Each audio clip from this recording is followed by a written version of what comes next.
ಬೆಂಗಳೂರಿನಲ್ಲಿ big boss season 11 ಮಾಜಿ ಸ್ಪರ್ಧಿ arrest. Big ಬಾಸ್ನ ಮಾಜಿ ಸ್ಪರ್ಧಿ ಲಾಯರ್ ಜಗದೀಶ್ ಅರೆಸ್ಟ್ ಆಗಿದ್ದಾರೆ. ಲಾಯರ್ ಜಗದೀಶ್ ಪುತ್ರ ಹಾಗೂ ಇಬ್ಬರು ಗನ್ ಮ್ಯಾನ್ ಅರೆಸ್ಟ್ ಆಗಿರೋದು. ಕೊಡಿಗೆಹಳ್ಳಿ ಮೋರ್ ಜಂಕ್ಷನ್ ಬಳಿ ಅಣ್ಣಮ್ಮ ದೇವಿ ಕೂರಿಸಿದ್ರು ಸ್ಥಳೀಯರು. ಅಣ್ಣಮ್ಮ ದೇವಿ ಉತ್ಸವದ ವಿಚಾರವಾಗಿ ಸ್ಥಳೀಯರೊಂದಿಗೆ ಗಲಾಟೆ ಮಾಡಿಕೊಂಡಿದ್ದಾರೆ. ರಸ್ತೆ ಬ್ಲಾಕ್ ಮಾಡಿ ಅಣ್ಣಮ್ಮನನ್ನ ಕೂರಿಸಿದ್ರು ಸ್ಥಳೀಯರು. ಈ ವಿಚಾರಕ್ಕೆ ವಕೀಲ ಜಗದೀಶ್ ಮತ್ತು ಸ್ಥಳೀಯರ ನಡುವೆ ಗಲಾಟೆ ನಡೆದಿದೆ. ಪ್ರಶ್ನೆ ಮಾಡಿದ್ದಕ್ಕೆ ವಕೀಲ ಜಗದೀಶ್ ಮೇಲೆ ಸ್ಥಳೀಯರು ಹಲ್ಲೆಯನ್ನ ಮಾಡಿದ್ದಾರೆ. ಗಲಾಟೆ ವೇಳೆ ವಕೀಲ ಜಗದೀಶ್ ಗನ್ ಮ್ಯಾನ್ ನಿಂದ ಏರ್ ಫೈರಿಂಗ್ ನಡೆದಿದೆ.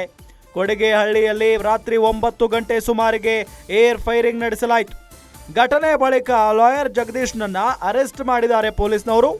ಲಾಯರ್ ಜಗದೀಶ್ ಪುತ್ರ ಹಾಗೂ ಇಬ್ಬರು ಗನ್ ಮ್ಯಾನ್ ಅರೆಸ್ಟ್ ಆಗಿರೋದು.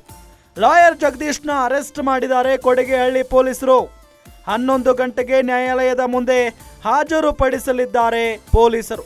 ಗಮನಿಸ್ತಾ ಇದ್ದೀವಿ, ಬಿಗ್ ಬಾಸ್ನಲ್ಲಿ ಸದ್ದು ಮಾಡಿದ್ದಂತ ಲಾಯರ್ ಜಗದೀಶ್ ಈಗ ಹೊರಗಡೆ ಸಿಕ್ಕಾಪಟ್ಟೆ ಸುದ್ದಿಯಲ್ಲಿದ್ದಾರೆ, ಬೇರೆ ಬೇರೆ ವಿಚಾರಗಳಿಗೆ ಸಂಬಂಧಪಟ್ಟಂತೆ.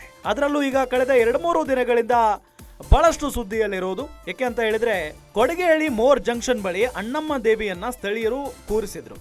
ಅಣ್ಣಮ್ಮ ದೇವಿ ಉತ್ಸವದ ವಿಚಾರವಾಗಿ ಸ್ಥಳೀಯರೊಂದಿಗೆ ಗಲಾಟೆ ಮಾಡ್ಕೊಳ್ತಾರೆ ಜಗದೀಶ್. ಅಂದ್ರೆ ರಸ್ತೆ ಬ್ಲಾಕ್ ಮಾಡಿ ಅಣ್ಣಮ್ಮನನ್ನ ಸ್ಥಳೀಯರು ಕೂರಿಸಿದ್ರಿಂದ ಅಲ್ಲಿ ಓಡಾಡೋದಕ್ಕೆ ತೊಂದರೆ ಆಗ್ತಾ ಇತ್ತು. ಈ ವಿಚಾರಕ್ಕೆ ವಕೀಲ ಜಗದೀಶ್ ಮತ್ತು ಸ್ಥಳೀಯರ ನಡುವೆ ಸಿಕ್ಕಾಪಟ್ಟೆ ಗಲಾಟೆ ಆಗುತ್ತೆ. ಅವತ್ತು ಕೂಡ ಸ್ಥಳೀಯರಿಂದ ಜಗದೀಶ್ ಮೇಲೆ ಹಲ್ಲೆ ಕೂಡ ನಡೀತು. ಪ್ರಶ್ನೆ ಮಾಡಿದಕ್ಕೆ ಈ ಹಲ್ಲೆ ಆಗಿದ್ದಂಥ ಸಂದರ್ಭದಲ್ಲಿ ಎಲ್ಲೋ ಒಂದು ಕಡೆ ಅವರು ಮತ್ತೊಮ್ಮೆ ಫೇಸ್ಬುಕ್ ಲೈವ್ ಬಂದು ಬೇರೆ ಬೇರೆ ರೀತಿಯಾಗಿ ಹೇಳಿಕೆಯನ್ನು ಕೊಟ್ಟಿದ್ರು. ಅದಾದ ನಂತರ ನಿನ್ನೆ ಮತ್ತೆಲ್ಲೋ ಹೊರಟಂಥ ಸಂದರ್ಭದಲ್ಲಿ ಮತ್ತೊಮ್ಮೆ ಅವರ ಮೇಲೆ ಅಟ್ಯಾಕ್ ನಡೆದಿದೆ, ಹಲ್ಲೆ ಕೂಡ ಮಾಡಿದ್ದಾರೆ.